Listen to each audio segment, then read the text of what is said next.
consultant for the State Personnel and Development Grant, or the SPIDIG grant. And as part of my role, I have partnered with Wendy and some of the other SPIDIG members, and we have created several courses on OK Connect for teams to follow as they are implementing MTSS. Now, the courses that we've created are more specific to behavior.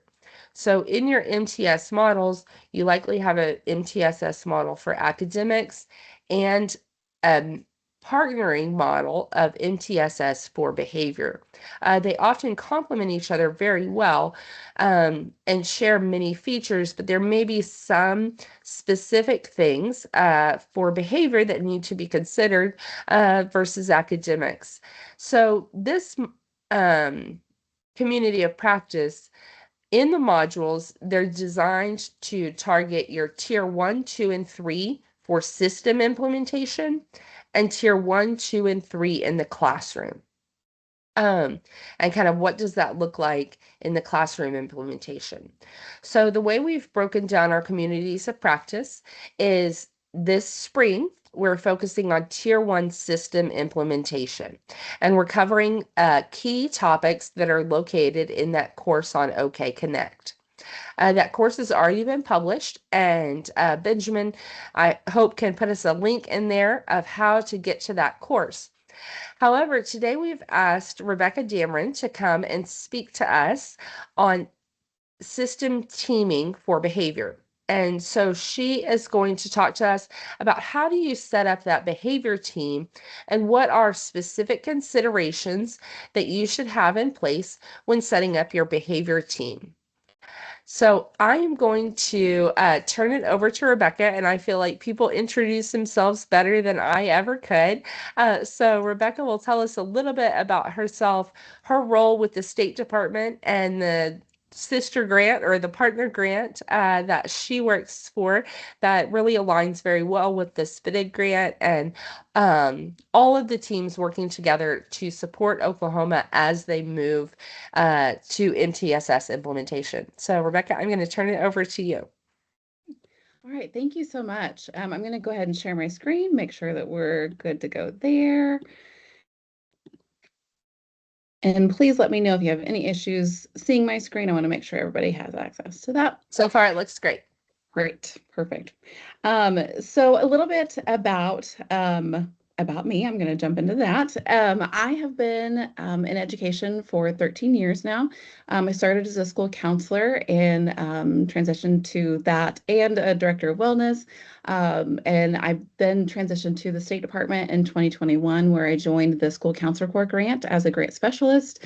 And then I have now been with Project Respect since 2023, so 3 years, which is crazy.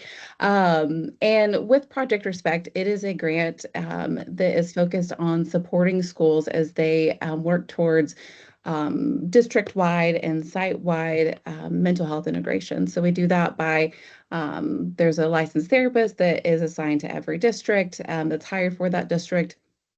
And then we also, in that, we believe very passionately that no one person or one role in education is the magic wand, as much as we would love for them to be. We just know that's not true.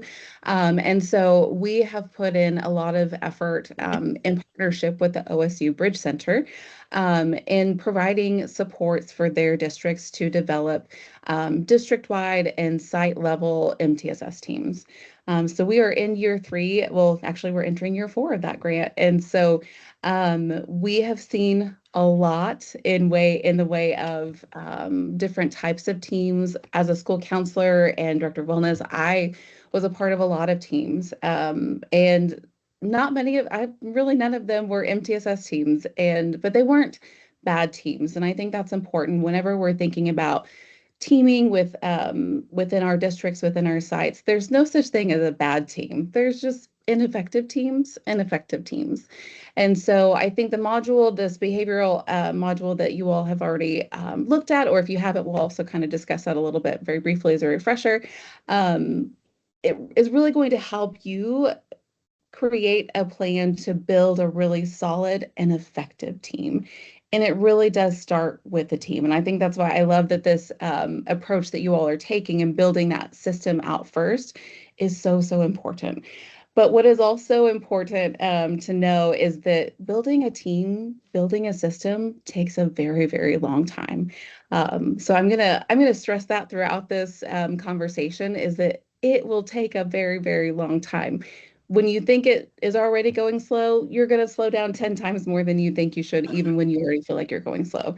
But when you go slow, that means that you're going to be working really intentionally, and that is what's going to create effective teams over time. So just know I'm going to stress that probably 1,000 times in this brief conversation. But um, I'm also going to model this session very similarly to how your agenda should look ideally for your MTSS team. So I want to kind of give you a glimpse of what was modeled in the module one, as well as kind of what you can look towards when you're thinking about how to structure your team meetings. So with that, our agenda, we're going to go over our purpose and norms.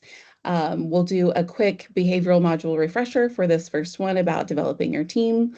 Then we'll also talk about the 4 predictable challenges and kind of the buckets of different challenges that you might experience when you're developing your team, and then creating some practical moves that can support that follow through. And then we'll have some time for reflection and next steps. With that, I think it's important too that we know what our team norms are. So in this session, I know it's a little bit different because you can't, jump in with your voice, but you can jump into the chat. So this is a community of practice and not Becca practicing. And so I would love it if you would utilize the chat today to just share your thoughts, your feedback, and things that come to mind in each of the pieces of this conversation. Your voice is really important. And if I've learned anything from working in this role, in this field, is that the most valuable voices are the people that are most actively involved in the school systems right now. So I really want to be your liaison in this conversation, but really your voices and your feedback will be most beneficial to everybody in this room.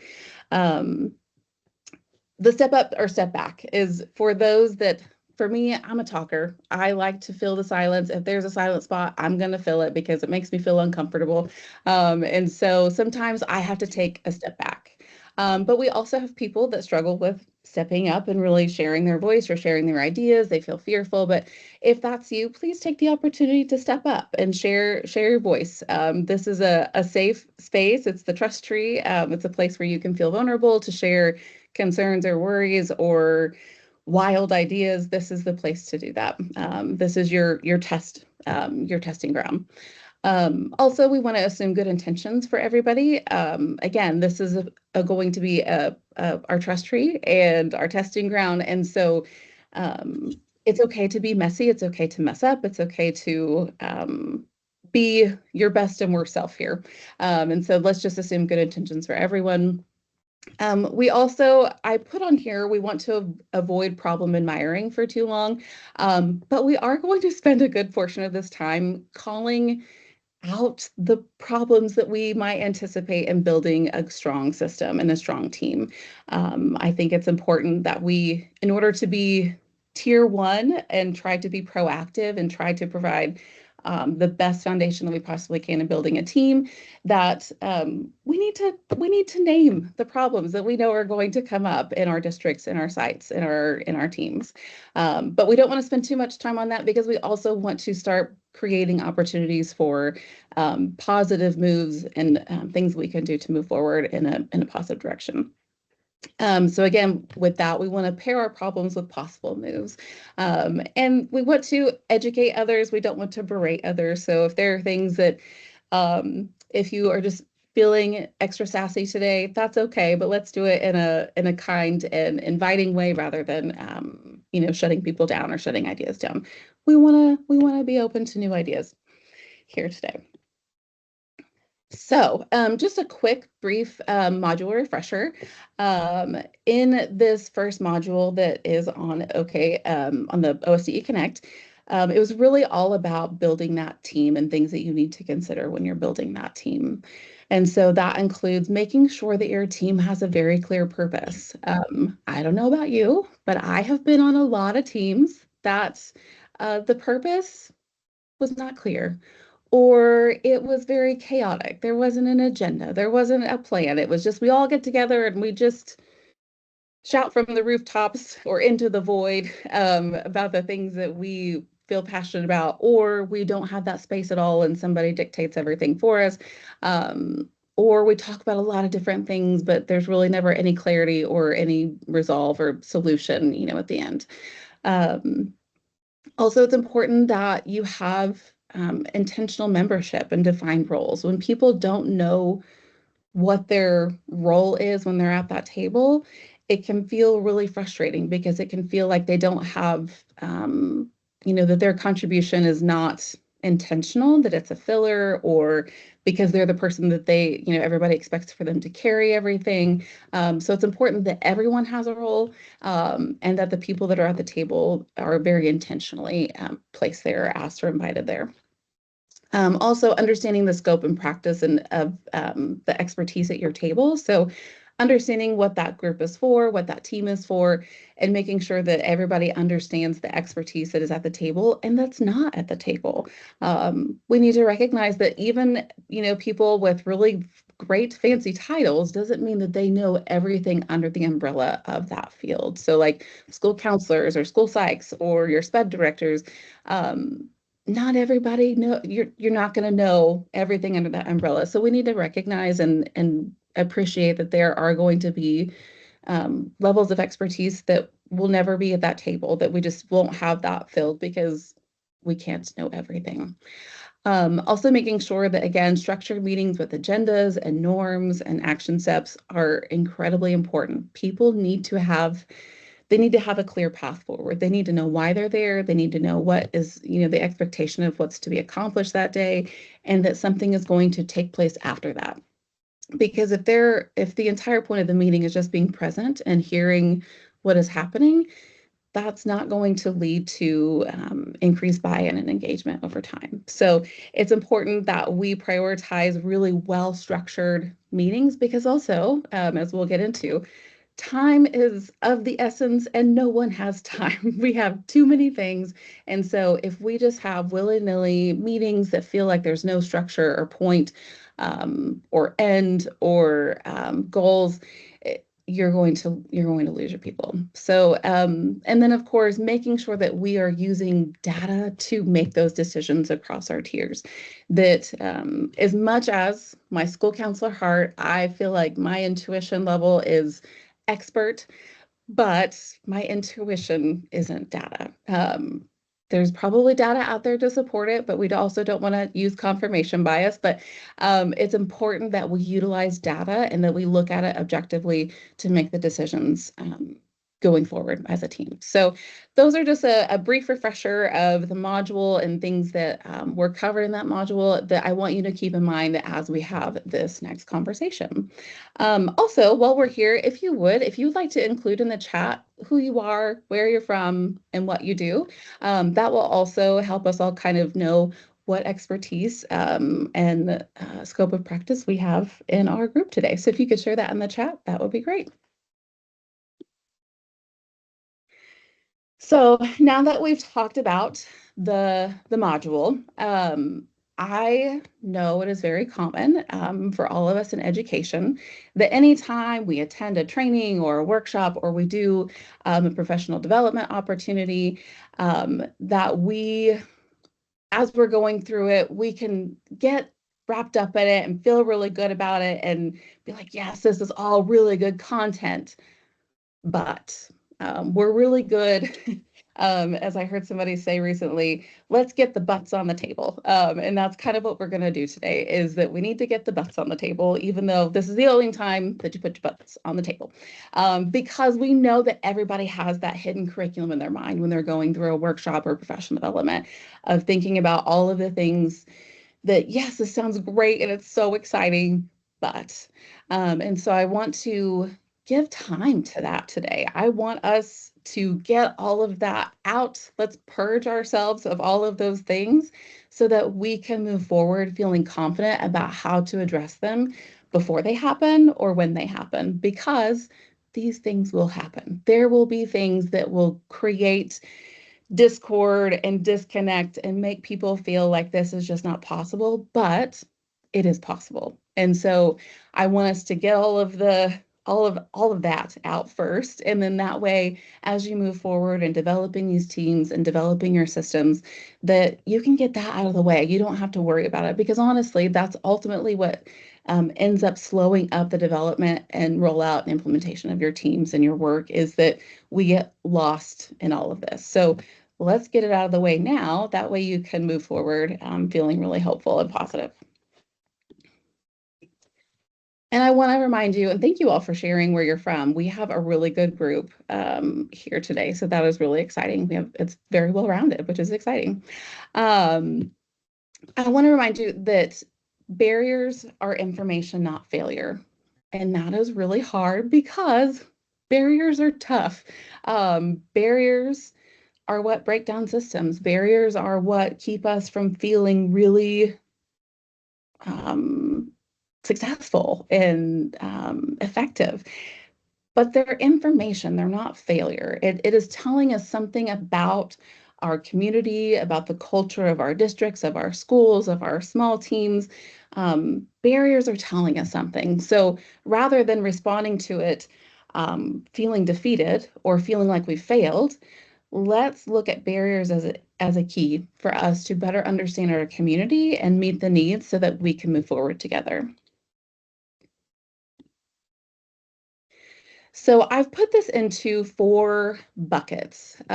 These are 4 what I think are predictable challenge buckets that include a lot of different things underneath. But I want us to kind of tackle them one at a time and to share out about how this has kind of contributed to things that we've tried to do in the past, or things that we want to do, and things that we're fearful might create insurmountable barriers.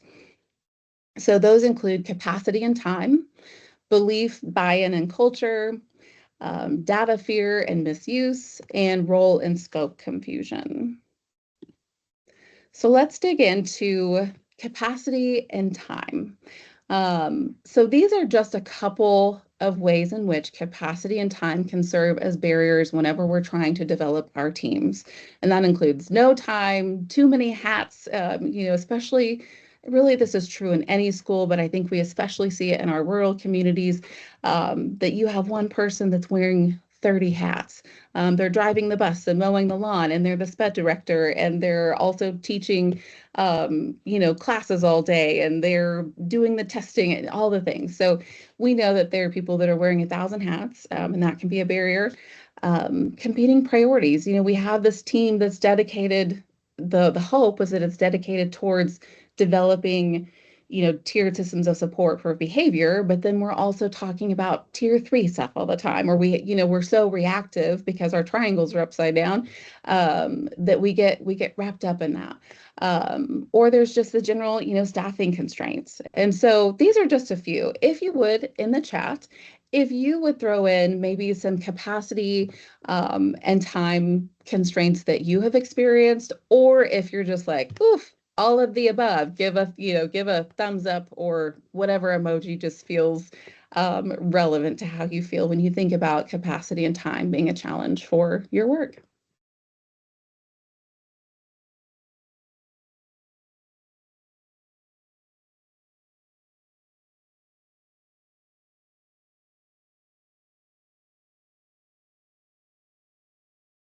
All of the above. Yes. That's probably, I should have just put that at the bottom. It's just all of the above. Got a thumbs up. Yeah, competing schedules. So tough. Some of the districts that I work with, like I said, we're in year 4 with them, and we're really in year 3 in terms of working with them for MTSS. And we just had a district that this is the first year that they were able to schedule time contractually to even just get together for 30 minutes. And that took us, we're in year 3. And it was a really big challenge to get everybody a seat at the table because everybody's schedules were different. And it was a pre-K through 12 school. And so they're trying to get everybody at the table at one time, but their schedule is just really challenging. And so it took time to even get everybody at the table at the same time. So yeah, absolutely. Thank you all for sharing, and feel free, you're welcome to just keep plopping it in there as well. But I think it's important that we think about how can we address the capacity and time issue that we know is going to be present for many schools, if not most schools, if not all schools. Capacity and time. I've never met an educator who's like, no, things are great. We have plenty of time for everything. I have yet to meet that person. If I meet them, I'll probably call them a liar. Not outwardly, but we'll challenge that idea because I think capacity and time is probably the number one challenge that people experience. And so we know that that's present. So as we're building our team, if we're building our system, and we know that capacity and time is going to be an issue, we can be proactive. We can address it like a tier 1 issue, not even issue, it's a tier 1 approach. Um, and so the way we do that is, one, making sure that we clarify what the team is and is not responsible for. It is imperative that we provide a lot of structure for these teams. Because if this just becomes another team where it's just like it's a dumping ground for all of the struggles that we have, it's not going to take off. It's not going to go well. It's not going to be effective. It won't be a bad team because I feel like anytime you can get people together, it's not a bad team, but it can be ineffective. And so as long as we, prioritize clarifying what we are and are not responsible for in that team, that will help diminish the amount of time that we need to dedicate towards that team work in that moment. Reducing overlapping teams. Every district has teams of some capacity. There are teams, maybe it's just a grade level team, maybe it's a district level team, maybe it's a site level team, maybe it's just 2 or 3 people that share a passion for doing really great instruction. Um, who knows? But there are always teams in schools. Um, it's just sometimes we don't know what those teams are. We don't know that those teams exist. We don't know what they're responsible for. We don't know what data they're looking at or if they're looking at data. We don't know how to get that data. There's a number of ways in which we could have overlapping teams. So rather than maybe creating a new team, we might take a team that has maybe been a little bit ineffective, but in alignment with the idea of creating an MTSS team, a system level team. But this is a great way to really kind of say, I know you've got a lot of hats and I know you're in a lot of teams, but this team, what if we repurpose it? Or what if we combine these 2 teams and then move together with purpose, with intention? Um, Another way too is to use shorter, predictable meetings. Sometimes it might mean that you are meeting for 10 minutes. 10 minutes is not very much time. And I know that a lot of people can feel like, how can we possibly accomplish anything in 10 minutes?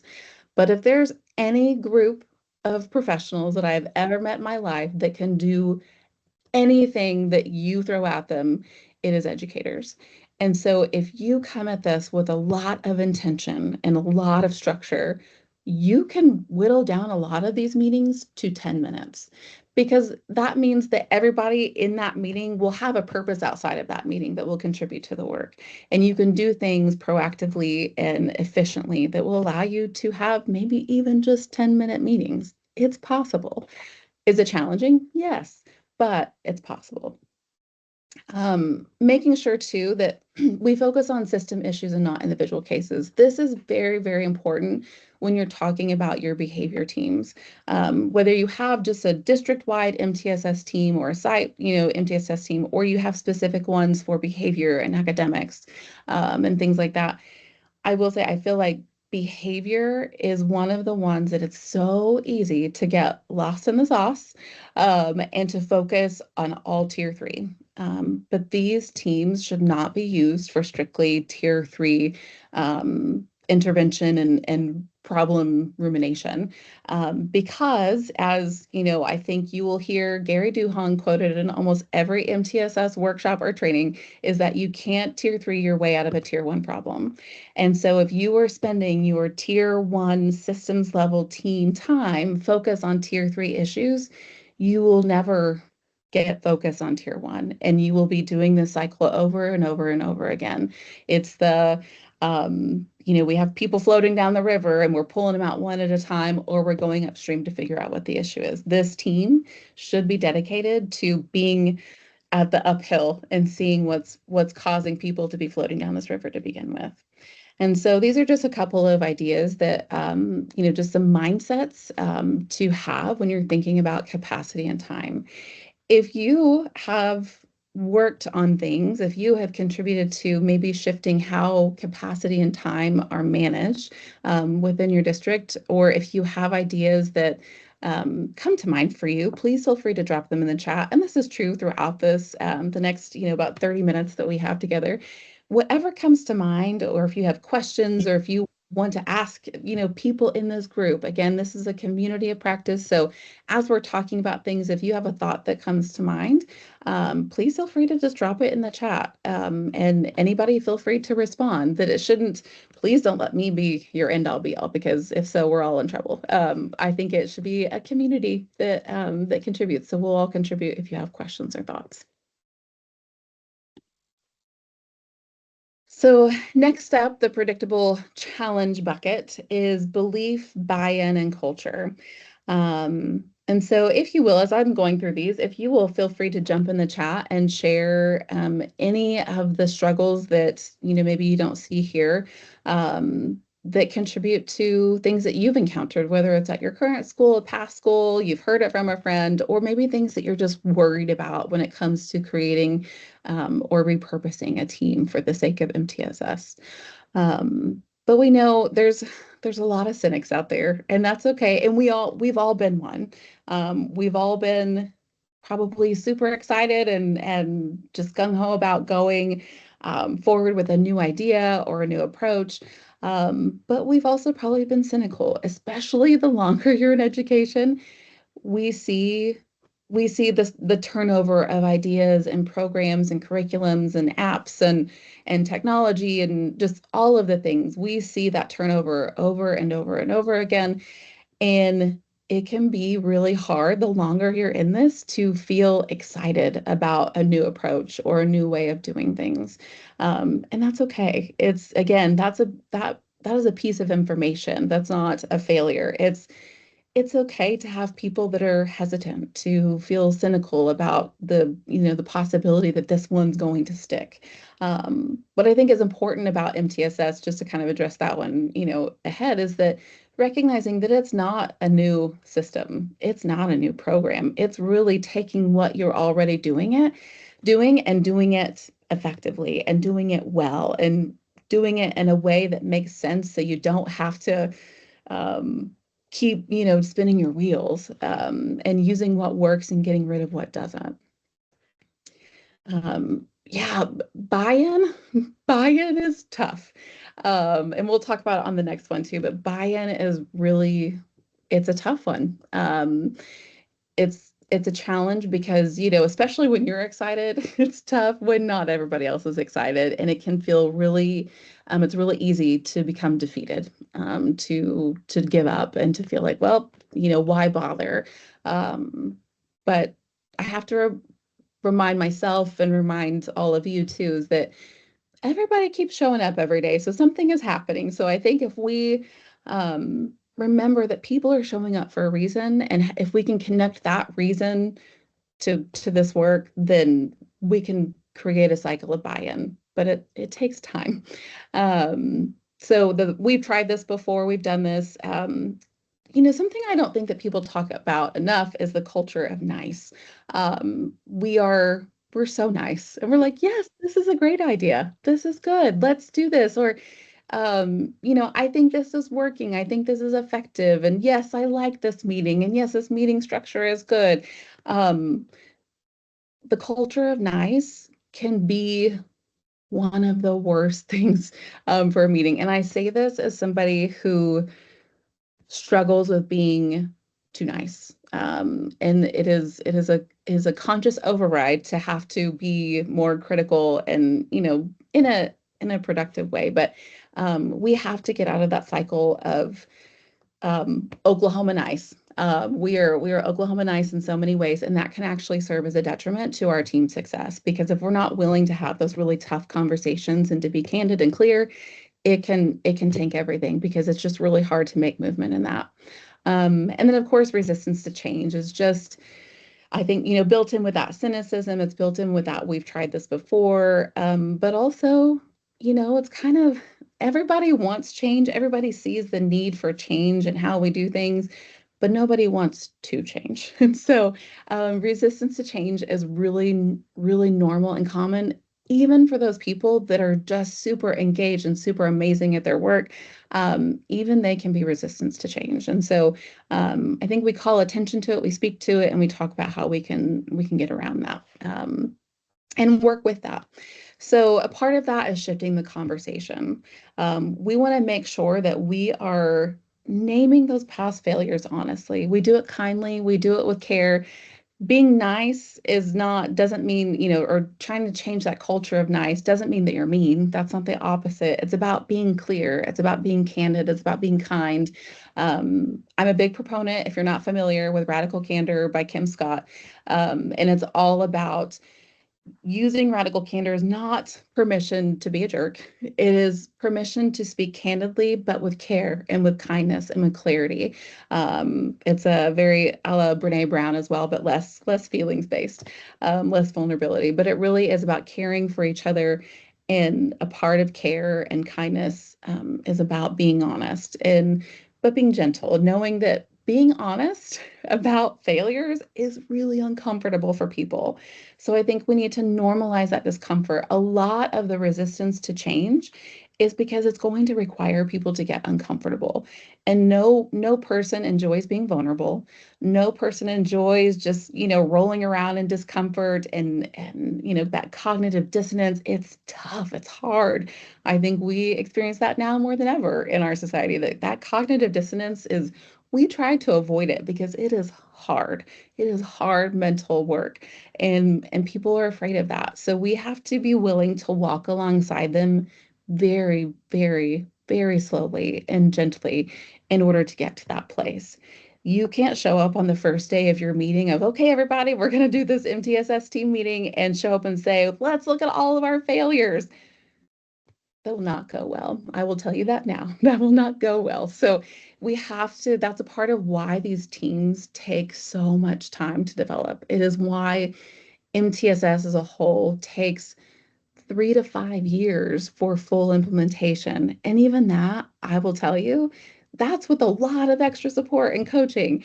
It takes longer than that often because we have to be willing to get uncomfortable, but we have to do that at a pace that feels safe for everyone. And that takes time. And we have to be willing to take that time. And so I think, in speaking, Kim, you had mentioned about gaining buy-in for, getting some training to gain buy-in. I would love to have that conversation. Something that I've done trainings here at the State Department on radical candor, and a part of that is a, why I think that's so interconnected is that we have to be willing to be honest, and we have to be willing to walk side by side with people in their discomfort. But we have to do that so slowly, and it takes time. And we have to get everybody on the same page of this is how we're going to do this, and we're doing it together, and it's safe to do it together. And that takes time. A lot of times these things are skipped or they're overlooked as maybe not important or not relevant to their team. But I have sat in rooms that of a team of people and administrators that are super close and bonded, and they are protective of each other and support each other and a lot of trust. And the moment you start looking at data that makes them feel bad about maybe or start comparing themselves to one another about the data that they're looking at, like we're better here, you're not as good here, or you're at the bottom, the level of shutdown I have seen in those rooms because they did not tend to this first, it nearly imploded their entire work, their entire mission. And so you have to be willing to work very slowly through the human components of building a team before you start digging into the actual MTSS work. And again, as I'm saying these things, if there's anything that resonates with you, please feel free to drop it in the chat, or just put an emoji of if it's just the skull and crossbones, or if it's a crying emoji because you're like, oh, this is hard. Please feel free to just drop that in. Or if there's anything that you've experienced that is relevant that you feel like other people might benefit from hearing, please feel free, just load up that chat. So the next bucket that I think is important for us to talk about is data fear and misuse. And that really kind of ties back to what I was just talking about in terms of how we utilize data and ensuring that we're clear about how we utilize data. Because a lot of people are afraid to look at the data, especially in the company of others, because they're either afraid of hurting people's feelings or they're really like, this is you, this is your area, you need to fix this, this is your responsibility. People are really afraid of data. And data's not the bad guy. Data is just information.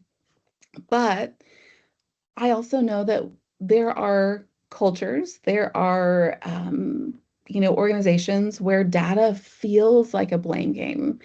It feels like um, it's just like showing all of the warts and all of the, all of the pop marks and all the things. It is the let's look at the worst of the worst and just zoom in on a microscopic level on that. And so people are really afraid of data, especially when they're having to do that collectively as a team. Um, and some people don't want to share the data because they're afraid it's going to hurt their feelings. If it's an administrator, you're a group of administrators that maybe they're talking about one site that, their reading proficiency is low, or, they have a ton of, office discipline referrals and they just can't get, ahead of it. They have a ton of suspensions or whatever. Um, Everybody's going to direct their attention to that person and that site or that, that level. And so that person's, going to feel responsible, like they're doing something wrong. And it's not the case, but that is people are so afraid of that level of discomfort or feeling like they're being blamed, or, hurting other people's feelings because maybe somebody else's data isn't as good as the other. There's just a lot of different ways that data can be misused, and create real hurt feelings and real blame that isn't necessary. And so I think we have to be cognizant of that because we want to get ahead of it and we want to prevent that mentality. Again, I know that there are sites and districts and organizations that do use data to hurt people, whether it's individuals or sites or districts. But as you're creating a team, you have a real opportunity to get ahead of that and to shift that mindset. But again, it takes time. So some things that you can do again is making sure that everybody knows at this time in which we're looking at data, it is a tool and not a weapon. We are not using it to harm our people, to blame our people, to make them feel less than or like they're doing something wrong. It's to provide support. It's to align our efforts. It's to figure out what people are doing right, that's working, and see how we can adapt and adopt that in different settings. So I think it's safe to start with system level data rather than getting into the nitty gritty for individuals, really starting at that system level. It feels a little bit safer because it's all of us. This is an all of us problem rather than an individual problem or a teacher problem or a site problem. It's an all of us data piece for us to look at and process. Again, using neutral language is very important, making sure that we are just being talking about it plainly. Data is just data. It's just information. It's not a feeling. It's not a person. It's not any of that. It's just data. So we need to talk about it more neutrally. Also making sure that, we ask, like, what did the system make likely? Like, how did the system contribute to this data? How did it make this possible? Is it a fluke? It's just the culture of our school? How do we adapt that into more macro, micro levels? And then again, modeling curiosity, not judgment. It's a very Ted Lasso approach, that we should be curious and not judgmental. Be curious about why this data is this way, not accusatory. We should not be pointing our fingers at other people and saying, you did this, or it's because of you, or because of how you do things. It should be, how can we have this low number. How can we improve that? How can we support you in that? Maybe there's something missing. Maybe there's something that we're not aware of about capacity and time and roles. How can we shift and adapt to make it more successful? It should be a tool and not a weapon. And the last kind of bucket of things, and again, feel free to jump in the chat if there's anything that you just say all of the above, or if there are things that are not listed here. But some of the things that might fall under this would be things like, for role and scope confusion, would be too many teams or team members. In an effort to be inclusive and representative, sometimes teams can be too big. You can have too many chefs in the kitchen, and it just makes it harder to have productive conversation because, you're going to inevitably have somebody in there that hasn't done this module, that doesn't understand the purpose and structure of the team, even if you provided the information for them, and they're going to just go on a tangent and take up that time. And if you're working in a 10-minute meeting, you don't have time for that. And so maybe you just have too many people, and they're all great people, and they probably have a purpose that they can contribute, but it's just too many and it's overwhelming. Maybe you have too many teams that are doing too much of the same thing, but not enough alignment. And so then you have a lot of frustration and tension because you have people pulling from different ends in different directions, using similar data or information or people. And it's just too much. It feels redundant. It feels overworked and underutilized. You might have silos. Maybe, you have a teeny tiny team that is just at the grade level because it hasn't been adopted at the district or at the site. But because of that, there's a lot of restrictiveness that can happen because there's not a lot of support for expansion or implementation. Um, Also, unclear authority. Who's making the decisions in this meeting? Who's making the decisions for these approaches? Maybe you don't have the authority, the administrators or invested or involved yet. And because of that, everybody's just trying to make sense of it the best that they can. And so there's not a clear path forward about who's making the decisions about what we actually do. You might have multiple administrators in your team, and because of that, there might be competing levels of authority. So just keeping that in mind as well. And then we often see this, especially when it comes to role and scope confusion, is that student support staff are pulled into everything. So you might have 4 different teams at the district or site level, and your school counselor or your school psych or your interventionist, they're being pulled into every meeting and they're responsible for having all of these different roles, and instead being pulled into something more effectively like at a system level team, a district level team for implementation. And so because of that, there's just a lot of expectations for them to fill gaps that maybe they just don't have the expertise for, or also they're pulled so thin that it's really hard for them to be present and productive in these meetings in a way that is meaningful for everyone involved. And then some ways that we can approach this would include protecting the roles and protecting the people. When we protect those roles, we're protecting the people. So again, this goes back to even just defining the structure of our meetings and the purpose of our meetings and what we are and are not responsible for as a team. That goes for the people too, for the individuals. So making sure that we are defining purpose before membership. If we know the purpose of our group, we can pretty quickly identify who needs to be in that group. And this is where that culture of nice can also be counterproductive because we don't want to hurt anybody's feelings by not inviting them to the group, especially those that maybe have typically been invited to a lot of the groups. If we have a very specific purpose, you don't need everybody in that meeting. You don't need everybody on that team. And so if you have a clear purpose, you're better able to say, we need these specific people because we need this expertise because, and here's exactly what we'll need from them and what we won't need from them. And we want to make sure that that is protected within that teaming structure. Um, Making sure that we teach scope of practice explicitly. So if you have that school counselor that is on your team, or you have that, that school psychologist or interventionist or whoever it might be, even your administrators, any role in that team, they need to be very clear and explicit about what their umbrella of specialties and expertise are and what they are not, because people need to recognize that they can't be the answer for everything. But let's tell them what we can be the answer to, what we can share, what expertise and knowledge we can share. We also have to take into consideration too, when you have these teams, that when you have these specialty roles that confidentiality is involved. There's a lot of confidentiality built in for school counselors, for therapists, for school psychologists. Really, in every role, there's confidentiality built into some capacity, but some more than others. And that can really challenge the group and how they approach it, because, we want to have good data and good information, but sometimes not everything can be shared. So we need to be very clear about that up front, so people are not expecting more or different information that just can't be provided due to a multitude of federal and state laws when it comes to confidentiality for student information. Um, Redirect work to the appropriate team. So again, if you have multiple teams, maybe that person doesn't need to be on every team. They probably don't.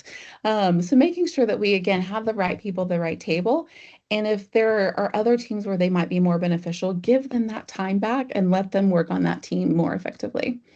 This goes back to, we have to eradicate that culture of nice, or that we don't have problems, or all, we have to eradicate that. And this is, again, coming from somebody who I have been told on multiple occasions, I have Care Bear energy, I am a Muppet, I am a bubbly, optimistic, nice person. I want everybody to feel included. I want everybody to have a seat at the table, but you cannot be that and have a successful team. So you have to be willing to have hard conversations and say, I just don't think that this is the best use of your time, and I want to make, or your expertise. And so I think we need to just acknowledge that this isn't the right space. We need to, transition. And that's true not only for the people and the roles, but also the conversations. We need to be able to say, this isn't the right space for this conversation. We're focusing on tier 1 and not tier 3. We're focusing on specific areas of behavior. So maybe we don't need XYZ person here. That it's not personal, but it is, because capacity and time is our number one issue. So we need to respect that for everybody. And we do that by saying things like, this isn't the right space. This isn't the right time, because we want to be protective of our team, of our time, and our people.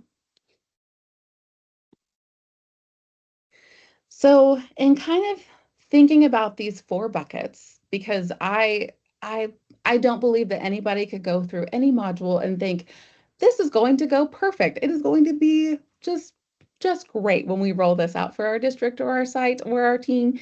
Um, there are challenges, and so again, I think it's really important that we speak to those challenges, that we give them names and we call attention to it and we call it out before we get started. So that way we can remove those barriers, remove that information that might tarnish our ability to move forward with success. So I'd like for you in the chat, if you would share what challenge, what bucket felt or feels most present for you right now. So if that's capacity and time, if it's about buy-in and culture, if it's about how data is used, or if it's about roles, if you would share in the chat what you think is one of the most prominent ones for you or your team.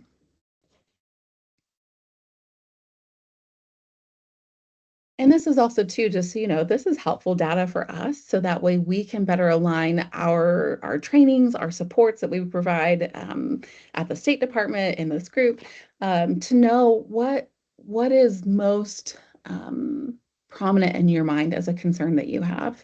Um, So far, buy-in is for the win. I bet we have a few more too.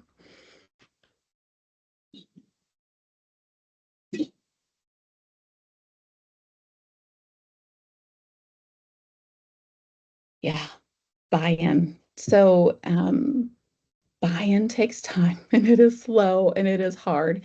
I think some of the folks that get the most discouraged when it comes to buy-in are the people that are truly on the front lines, whether that's the teachers in the classroom or they're I mean, really, I guess anybody is going to struggle with buy-in because they see the value of this and the work, and when other people don't, it's a struggle. But I think, I think about our teachers a lot because they want to see their administrators get in. They want to see their fellow, grade level teachers or other grades. They want to see alignment between sites.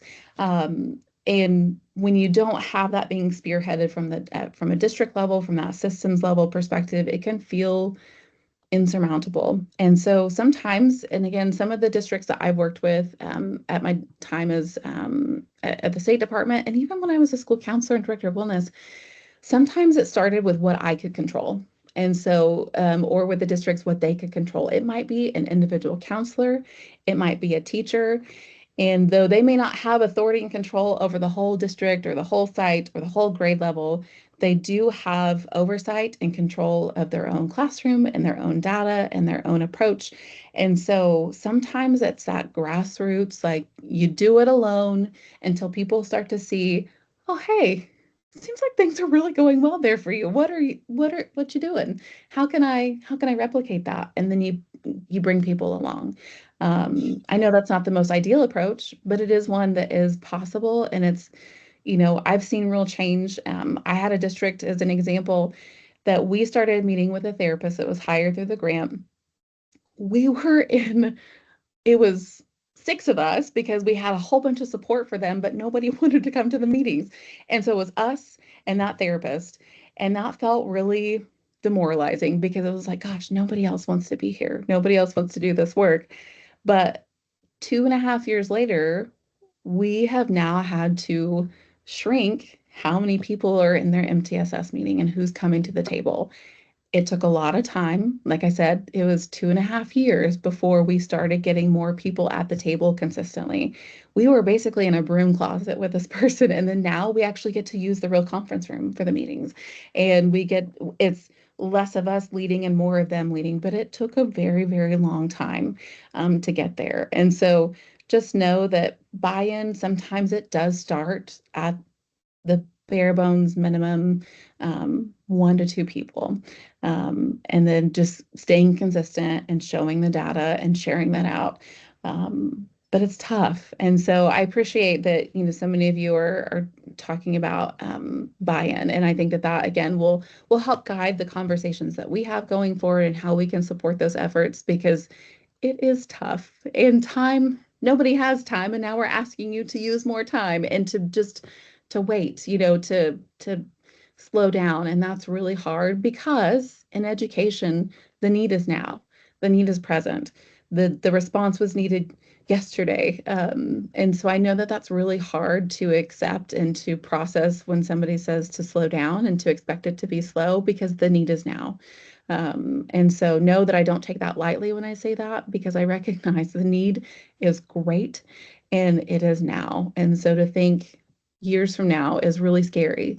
To think, well, I don't need this later. I need it now. How can I do this now? And so um, recognize that there are still little wins and things that can be done now, but to build a sustainable system of a team and of implementation, we have to be willing to give ourselves the grace and space to develop that over time. And that just is just a part of the process.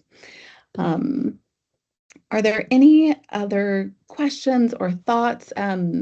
Maybe even with, I'm going to skip this. I think I just want to just check in with you all and see, are there any other thoughts or questions or buckets that you feel like you would like to call attention to that we didn't talk about today or share what supports might be beneficial for you as you work on trying to get that buy-in or trying to work towards that culture shift.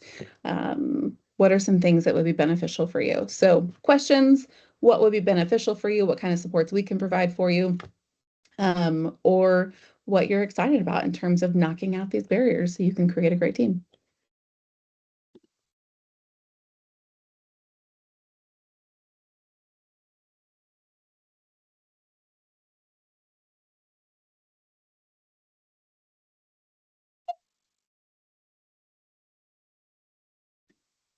I like in the comment, and one of the things that you mentioned is, and I can't remember how he says it, but you can't tier three your way out of um, a tier one problem. And I noticed that Anne mentioned, that the team does tend to focus on tier three. And I think that's one of the most important things is that with this, we're looking at that tier one system team and how do we really focus our priorities and our goal and our mission of this team. Excuse me, guys, to look at that tier one aspect and how do we lay that strong foundation that definitely buy in and helping everybody to understand that mission. Mhm. And I think that's one of the things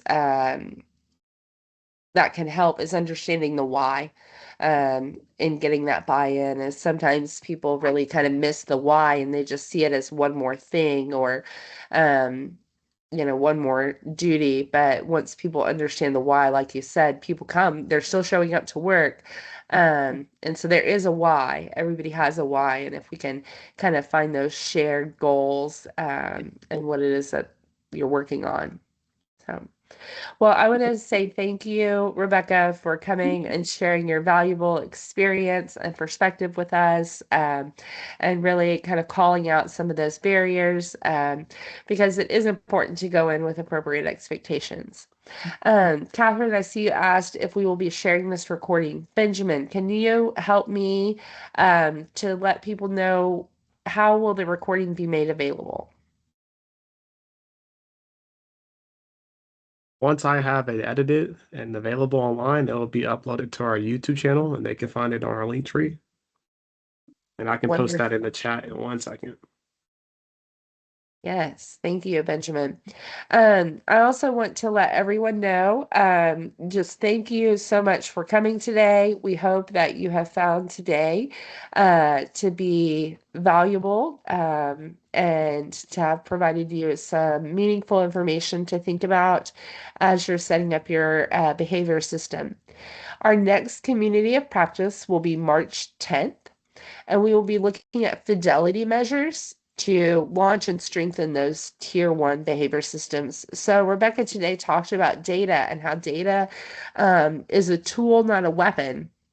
And so when you're setting this up, it's good to do a good TFI to see, where we're at with behavior and kind of where we're starting and what data do we have now. And so the OSU Bridge Center is going to be presenting to us about that. And so I encourage each of you guys to return for that. If you haven't yet seen the course on OK Connect, I also encourage you to look up the course for Tier 1 behavior system implementation. That way you can kind of see not just the teaming or the fidelity, but all the aspects of setting up that tier one system. So, are there any other questions or thoughts before we wrap up today? I did just real quick, I wanted to respond Yes. to Ian's question about when you're not the leader of the team, how do you support and redirect the focus? One, I would share this module. I would share this work and say, I've learned, I always love to put it on us. Like I learned, somebody said, that it doesn't have to be your idea. It can be like, I just heard this and I thought it might be really good for our team. Whether that's, I would really, can I put the agenda together for our team to help us stay on course? Because I know that's been a struggle. Or I always like to lead with being really helpful when really I'm just trying to redirect how we do things. And so that could be an approach that you take, is helping to support the agenda and the structure, and focusing on, again, utilizing Gary Duhan's quote of, not tier 3ing our way out of a tier 1 problem, and saying, I'd really like to focus on some tier 1 in our next meeting. Could I build an agenda to support that?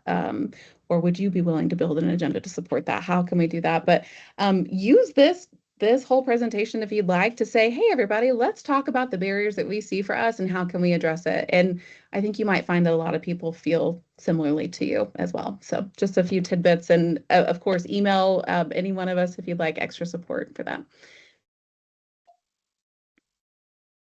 Thank you. And Benjamin, do you happen to have the ability to share a link to the course?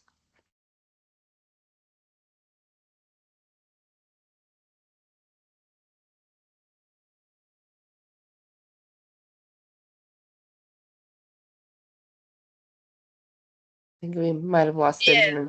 Yeah. Yeah, if he is not able to put that in the chat, if they go to the SPDEG, which is SPDG, so it's OK SPDEG link tree, it has a link to all of our different resources. So that includes all of our community practices and our courses. We'll put a link up to the courses on there so they can reach it that way. Thank you, Wendy. Okay, well, I want to respect everyone's time. And so thank you everyone for your attendance today. I hope you found this valuable, and I look forward to seeing you in March. Thank you, Rebecca. Thank you all so much. Thank you all. It's fantastic.